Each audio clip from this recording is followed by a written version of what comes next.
Hydriote. Je n'étais qu'un enfant lorsque m'a pris mon père, s'inquiétant fort peu si je savais marcher.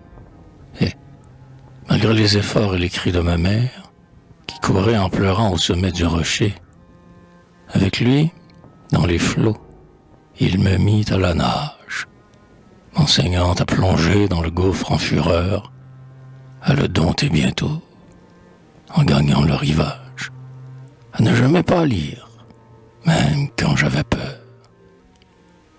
Ensuite, il me montra comment, avec la rame, on gouverne un bateau sur la vague lancée, évitant le remous et le choc de la lame, comment, sur le flot vert, on reste balancé. Quelquefois, loin du golfe, essuyant la tempête, nous nous trouvions ensemble à 2 doigts de la mort. Pourtant, mon père et moi, nous relevions la tête.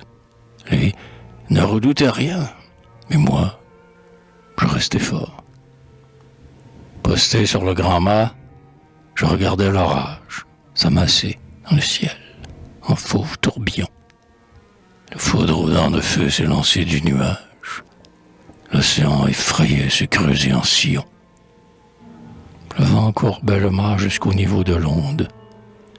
L'écume de la mer venait baiser mon front, parsemant de ses fleurs ma chevelure blonde. Et mon père, immobile, était là sur le pont. Son œil étincelant me regardait en face. Il semblait m'écrier « Hydriote, as-tu peur ?» Et moi, formé par lui pour marcher sur sa trace, je ne sentais passer nul effroi dans mon cœur. Et mon père aujourd'hui m'a fait présent d'un glaive, pour Dieu, pour le pays, me consacrant soldat.